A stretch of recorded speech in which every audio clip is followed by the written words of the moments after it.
তো এখন একটা নতুন ট্রেন্ড উঠেছে, মানে খুব একটা নতুন নয়, কিন্তু বলা যেতে পারে নতুন আমাদের কাছে। তো সেই ট্রেন্ডটা কি? ট্রেন্ডটা হচ্ছে এআই দিয়ে, আর্টিফিশিয়াল ইন্টেলিজেন্সকে কাজে লাগিয়ে নিজের ছবিকে আলাদাভাবে তৈরি করব। সেই ছবিতে মানে আমি নই, কিন্তু তবুও দেখাবো সেই ছবিতে আলাদা রকম কিছু। আমি যেই জায়গায় যাইনি সেই জায়গাকার কোনো ধরো ছবি দিয়ে দিলাম, মানে সেই জায়গায় আমি নিজেকে প্লেস করে দিলাম এআই দিয়ে। বা যেই জামা কাপড় কিনিনি সেই জামা কাপড় পরে আমি এআই দিয়ে ছবি জেনারেট করলাম এবং সেটাকে সোশ্যাল মিডিয়াতে আমি আপলোড করলাম। সোশ্যাল মিডিয়া থেকে লাইক পেলাম, লোকের বাহবা পেলাম এবং আমি প্রচুর খুশি হলাম যে হ্যাঁ, প্রচুর লোক আমাকে পছন্দ করছে। এবার তোমরা বুঝতেই পেরেছি আমি কি বলতে চলেছি। এআই দিয়ে ইমেজ জেনারেট করলে এই ক্ষতি হবে, সেই ক্ষতি হবে, অমুক হবে, তমুক হবে, এই সব কিছু আমি বলবো। হ্যাঁ, এই সব কিছুই বলবো, কিন্তু এবার যদি আমি বলি যে এআই দিয়ে ইমেজ জেনারেট করলে সেই ইমেজের অনেক ক্ষতিকর প্রভাব তোমার উপর আসতে পারে, সেটাও তোমরা অলরেডি জানো। বলবে তাহলে এতদিন ফেসবুক, হোয়াটসঅ্যাপ, ইনস্টাগ্রাম এইগুলোতে ছবি আপলোড করার ফলে তো একই জিনিসই হচ্ছিল, তখন তো কেউ বলনি কিছু যে এই ক্ষতি হতে পারে, সেই ক্ষতি হতে পারে। এবার দুটো জিনিস কিন্তু ভালোভাবে বুঝতে হবে। এই যে সোশ্যাল মিডিয়া আর এআই দুটো কিন্তু আলাদা প্ল্যাটফর্ম।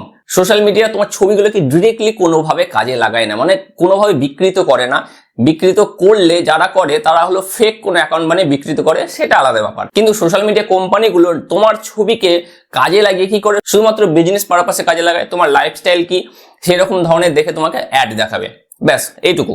কিন্তু এআই কি করছে? এআই করছে তোমার ডেটাকে কালেক্ট করছে। সেই ডেটাকে ভবিষ্যতে যে কেউ কিন্তু চাইলে কাজে লাগাতে পারে। এবার রিসেন্টলি একটা আমি আর্টিকেলে দেখলাম যে একটি মেয়ে তার ফুল স্লিভ ছবি এআই কে দিয়েছিল। ফুল স্লিভ, হাত ঢাকা ছিল ছবিটাতে। তো এআই একটা ইমেজ জেনারেট করে দিয়েছে যেখানে স্লিভলেস ছবি সে পেয়েছে, শাড়ি পরা ছবি স্লিভলেস পেয়েছে। এবং অ্যাকচুয়ালি তার হাতের, বাঁ হাতের এইখানে একটা তিল ছিল, সেই তিলটা কিন্তু এআই দেখতে পায়নি, কারণ সে ফুল স্লিভ কোনো একটা চুড়িদার পরেছিল।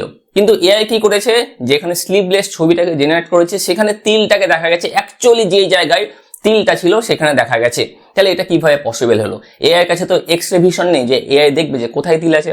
তাহলে নিশ্চয়ই সেই মেয়েটি কি করেছিল, সেই মেয়েটি আগে কিন্তু এমন কিছু ইমেজ দিয়েছিল এআই কে, এবং ধরো জিবলি আর্ট যখন সেই সময় হয়তো কোনো ইমেজ দিয়েছিল বা অন্য কোনো কিছু তৈরি করার জন্য বা অন্য কোনো এআই প্ল্যাটফর্মকে দিয়েছিল, সেগুলো দিয়ে কোনো ইমেজ জেনারেট করেছিল। এআই সেগুলোকে স্টোর করে রেখেছে এবং পরে যখন ইমেজ জেনারেট করেছে সেটা হাইপার রিয়ালিস্টিক ইমেজ এখন যেটা পাচ্ছ তুমি জেমিনাই এর মাধ্যমে, সেটা হয়ে যাচ্ছে। এবার দেখো, জেমিনাইকে তুমি যদি বলো কিছু আপত্তিজনক ছবি তৈরি করতে, জেমিনাই কিন্তু সেগুলো করবে না। কিন্তু কিছু আলাদা প্ল্যাটফর্ম আছে যেগুলো থেকে কিন্তু চাইলে আপত্তিজনক ছবি কিন্তু জেনারেট করা যায়। শুধু ছবি নয়, ভিডিও জেনারেট করা যায়। এবং কিছু লোক আছে যারা এই রকম ছবি, আপত্তিজনক ছবি এবং আপত্তিজনক ভিডিও তৈরি করে তোমাকে কিন্তু ব্ল্যাকমেল খুব সহজেই করতে পারে।